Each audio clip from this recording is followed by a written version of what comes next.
Dios le bendiga, que el Señor les conceda paz en el nombre de Jesús a cada uno de ustedes.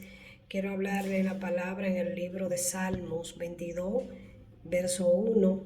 Vamos a leer unos cuantos versos para la gloria de Dios, en el nombre del Padre, del Hijo y del Espíritu Santo. Amén. Dios mío, ¿por qué me has desamparado? ¿Por qué estás tan lejos de mí, salvación, y de las palabras de mi clamor? Dios mío, clamo de día y no responde, y de noche y no hay para mí reposo. Pero tú eres santo, tú que habitas entre la alabanza de Israel. En ti esperaron nuestros padres, esperaron y tú los libraste. Amén. Gloria a Dios. Aquí está el salmista dando un salmo a Dios. Y fíjese cómo inicia: Dios mío, ¿por qué me has desamparado?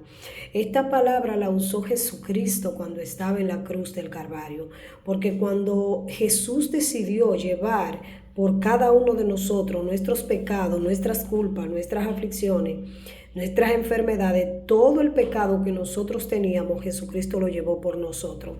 Y dice la palabra que Él le dice así a Dios: ¿por qué me has desamparado? Pero recuérdese que Jesús llevaba todo el pecado de cada uno de nosotros y Dios no habita con el pecado. Dios se separa. Cuando una persona comete pecado, Jesús no cometió pecado, solo llevó nuestros pecados a la cruz del Calvario. Cuando una persona comete un error, comete pecado y no se arrepiente, Dios no va a habitar en esa persona, no va a estar. Y empieza diciéndole: Dios mío, ¿por qué me has desamparado? Nosotros tenemos que revisar nuestra vida y estar en paz con Dios, estar en santidad, para que Dios no nos desampare, para que Dios no se separe de nosotros. Dice la palabra del Señor: porque está lejos de mi salvación. ¿Por qué? Le pregunta: ¿por qué está lejos de mi salvación? O sea, el salmista no siente a Dios cerca, no siente la protección de Dios. Cuando cada uno de nosotros sentimos su amor, su misericordia, pero cuando nosotros pecamos, nosotros lo sentimos como apagado. Se va, se aparta de nosotros. Por eso es que tenemos que vivir en santidad, amados hermanos. Dice: y de las palabras de mi clamor te ha alejado, no me escucha, no me responde, le está diciendo el salmista. Muchas veces nosotros pensamos que Dios no nos oye.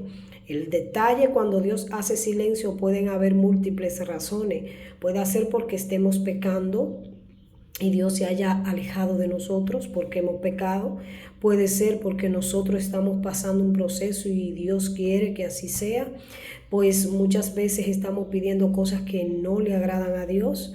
Por eso tenemos que pedir conforme al agrado y a la voluntad del Señor, conforme a su perfecta voluntad. Y dice la palabra de Dios, dice que Él clamaba de día y no le respondían.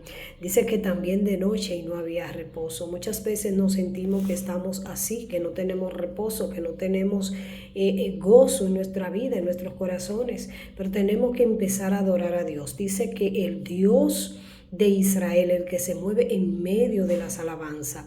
Cuando nosotros alabamos a Dios en medio de nuestra dificultad, le estamos diciendo a Dios que no le damos prioridad al problema o a la aflicción, sino que le damos prioridad a Él, que le damos prioridad a adorarle, a bendecir su nombre. Entonces, cada uno de nosotros tiene que acordarse que no debemos dejar que la aflicción o la angustia o la depresión nos callen, nos eviten alabar y bendecir el nombre del Señor, sino que en medio de esa situación, en medio de esa adversidad, empecemos a adorar a Dios. El que vive, amado hermano, pensando: Dios mío, si hago esto, ¿qué dirá aquel? Si hago aquello, ¿qué dirá aquel? Nunca alcanza el verdadero gozo, la verdadera felicidad, la plenitud, la libertad. Pero cuando nosotros vivimos para agradar a Dios, estamos siendo diferente al mundo, estamos siendo diferente, porque el mundo mira por lo que qué dice el hombre. Así como le dijo Saúl a Samuel: ya he perdido la gracia de Dios, pero al menos hónrame delante de los hombres. A Saúl le preocupaba qué dijeran los hombres. Nosotros tenemos que preocuparnos qué dice Dios de nosotros y empezar a adorar en medio de la situación que estamos viviendo.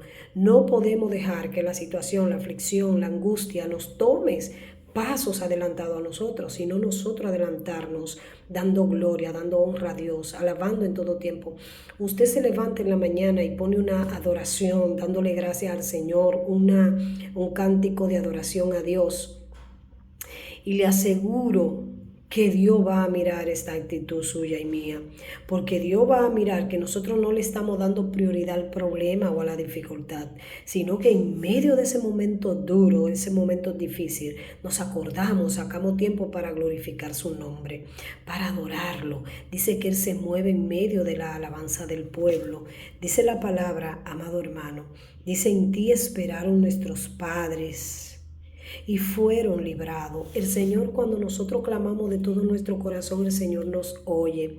Pero fíjese que antes de nosotros recibir de parte de Dios la gracia, la bendición del Señor, tenemos que tratar de guardar nuestra vida en santidad, tratar de guardarnos nosotros sin mancha, sin arruga, porque Dios quiere que nosotros seamos santos, dice su palabra. Seamos santos en toda nuestra manera de vivir, que nos conduzcamos recta y piadosamente en esta tierra, con rectitud, con justicia. Nosotros tenemos que vivir para agradar a Dios. Tenemos que vivir para que, ¿qué diga Dios si yo hago esto? ¿Qué dirá Dios si yo expreso esto que siente mi corazón? Porque muchas veces sentimos algo y no es para que nosotros lo expresemos y lo expresamos, entonces ahí entra el pecado. Tenemos que pedir a Dios: dame discernimiento para ver en qué yo te desagrado, para apartarme de ahí. El salmista le decía al Señor: ¿por qué me ha desamparado? Cuando sentimos este silencio de parte de Dios en nuestra vida, empecemos a hacernos un autoanálisis. Voy a ver en qué le estoy fallando a Dios, o si es un propósito que Dios tiene para otra ocasión darme lo que le estoy pidiendo o librarme de lo que estoy pasando. Y entonces empezamos a clamar a Dios y a adorar a Dios, y le aseguro que Dios se va a mover. Cuando nosotros llamamos al Señor, el Señor oye, el Señor responde, el Señor nos contesta, amados hermanos. Así que, y si hay algo que estamos pidiendo fuera de la voluntad de Dios, tenemos que saber que no podemos recibir algo que a Dios no le agrada. Entonces nosotros tenemos que pedir para bien, para justicia. Yo no puedo pedir algo para hacerle daño quizás a mi vecina o hacerle daño a alguien. Yo tengo que pedir con justicia, con santidad.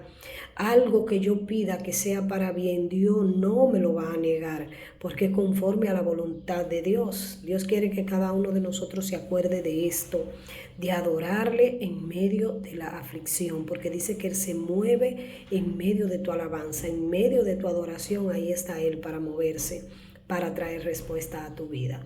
Entonces, en este día, que el Señor te guarde, el Señor te libre de mal y te permita, Dios, entender su palabra para ponerla por práctica, para llevarla a cabo tal cual Él la expresa en la Biblia.